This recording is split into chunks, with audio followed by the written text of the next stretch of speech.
Discipline is the blade of mastery. Musashi and Sun Tzu on self-control. What separates the powerful from the impulsive? What makes a warrior invincible before ever drawing his blade? According to two of the most disciplined minds in human history, Miyamoto, Musashi, and Sun Tzu, the answer is simple. Self. The fiercest enemy is not outside you, but within. The mind that wanders, the heart that clings, the ego that demands applause, the body that resists discomfort. Musashi once said, "The way is in training. Control your spirit. Do not indulge in pleasure." Sun Tzu taught that the strongest general wins without fighting because he has already conquered himself. Their philosophies converge on one truth. You cannot lead, grow, or win until you first learn to rule the chaos within.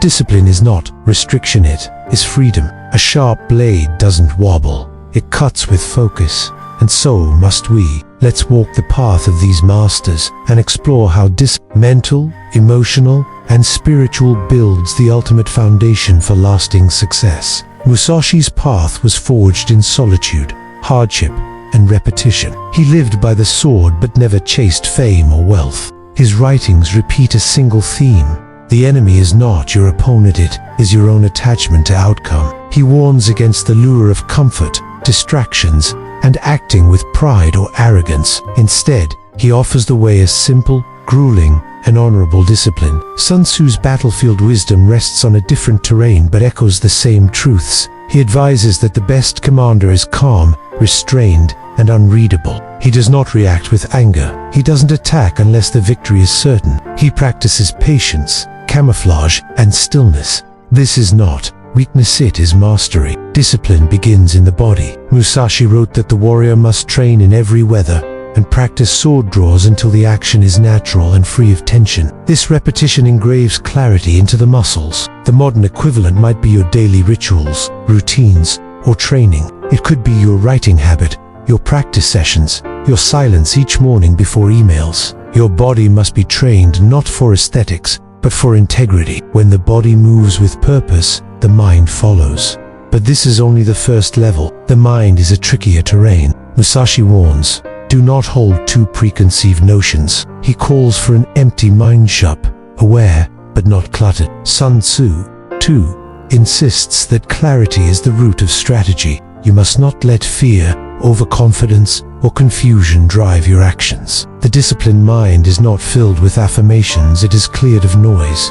This requires a war against distraction. Today's battlefield is flooded with digital arrows, notifications, opinions, endless information. Discipline means knowing when to disconnect, when to go deep, and how to say no to the impulse for instant reward. Emotional discipline is perhaps the hardest of all. Musashi says not to act in anger or haste. Sun Tzu says, if your enemy is of choleric temper, seek to irritate him. This means your emotions are exploitable unless they are trained. A leader who reacts emotionally is predictable. A warrior who becomes enraged becomes vulnerable. A creator who needs validation will crumble under rejection. Emotions are not enemies, but they must be observed, not obeyed. The disciplined spirit feels, but does not flinch. It watches, breathes, and responds only when the time is right. True discipline also requires detachment. Musashi devotes a section of his Dakar to this. Do not seek pleasure for its own sake. Do not depend on partial feelings. Do not let yourself be guided by the feeling of lust or love. These are not cold rejections of life. They are invitations to clarity. He understood that being pulled in 10 directions makes you weak. Focus makes you invincible. To build discipline, start with small, daily victories. Musashi trained sword forms over and over with no audience. Sun Tzu said, opportunities multiply as they are seized. This means each disciplined act builds momentum. The mind becomes cleaner. The body becomes stronger. The spirit becomes lighter. You start to trust yourself. You stop apologizing for your power. You become the kind of person who does what they said they would do.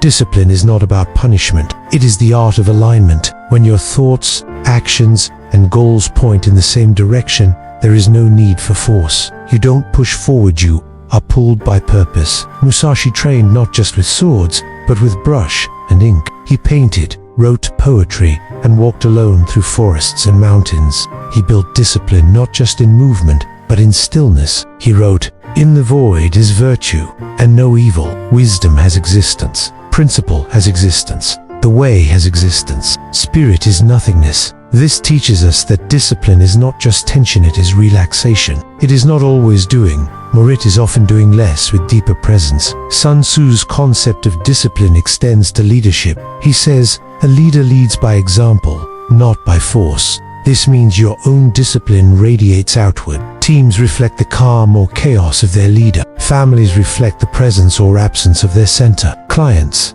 partners, students, they sense when you are scattered. They also sense when you are rooted. Discipline gives you power over time. The undisciplined are always rushing.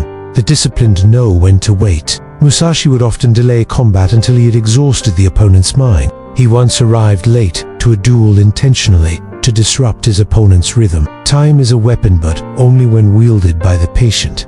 In a world of noise, clarity is rare. In a world of shortcuts, consistency is revolutionary. In a world of reaction, response is king. Discipline is no longer optional, it is a superpower. Those who succeed today are not always the smartest or the strongest.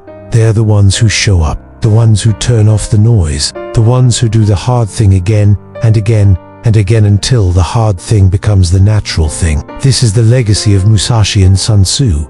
Not just warriors, but thinkers. Not just fighters, but shapers of energy. They teach us that before you conquer the world, you must conquer your hunger for distraction. Before you win the war, you must win your inner rhythm. Before you strike, you must become so clear that striking is no longer an effort but a natural flow. Discipline is not glamorous.